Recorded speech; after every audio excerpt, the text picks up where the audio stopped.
మేడారంలో అభివృద్ధి పనులను ఉప ముఖ్యమంత్రి భట్టి విక్రమార్క ఇతర మంత్రులు కలిసి పరిశీలించారు. తెలంగాణ ప్రజల ఆత్మగౌరవ ప్రతిబింబంగా మేడారాన్ని అభివృద్ధి చేస్తున్నట్లు భట్టి విక్రమార్క తెలిపారు.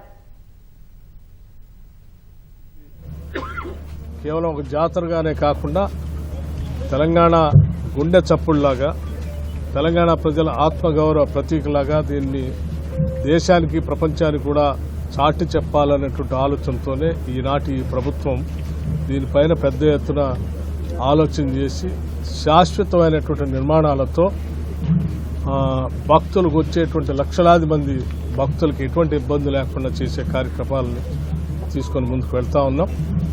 ఇప్పటికే ఉత్సవాలు జాతరకు సంబంధించి 150 కోట్లు, అట్లాగే పర్మనెంట్ స్ట్రక్చర్స్ కోసం ఇంకో 101 crores శాంక్షన్ చేయటమే కాకుండా వాటన్నిటినీ నిరంతరం ఖర్చు పెట్టిస్తూ ఇక్కడ ఏర్పాట్లు చేస్తూ నిర్మాణాలు చేస్తూ నిరంతరం ఇక్కడ ఉన్నటువంటి ఇన్ఛార్జ్ మంత్రి గారు శ్రీనివాసరెడ్డి గారు, కొండా సురేఖ గారు, సీతక్క గారు, మా లక్ష్మణ్ గారు వీరంతా నిరంతరం మానిటర్ చేస్తూ పనిచేస్తూ వీటి నిర్మాణాల కార్యక్రమాలు చేస్తూ ఉన్నారు.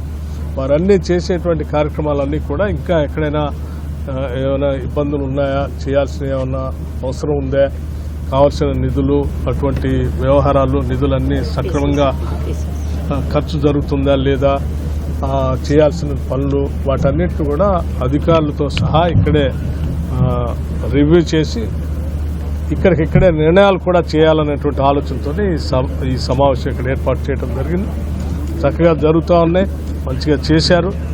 ఇంకా కొద్ది పనులు ఇంకో 2-3 రోజుల్లో కంప్లీట్ కాబోతూ ఉన్నాయి. వీటన్నిటి వల్ల ఈ ఉత్సవాలకి చాలా పెద్ద ఎత్తున దేశంలో ప్రపంచంలో కూడా ఒక మంచి పేరు ప్రఖ్యాతులు వచ్చేటట్టుగా సమ్మక్క సారలక్కల యొక్క వైభవాన్ని ప్రపంచానికి తెలియజెప్పడంతో పాటు వారి ఆశీస్సులు కూడా తెలంగాణ ప్రజలపైన అందరిపైన ఉండేటట్టుగా మనం కోరుకుంటూ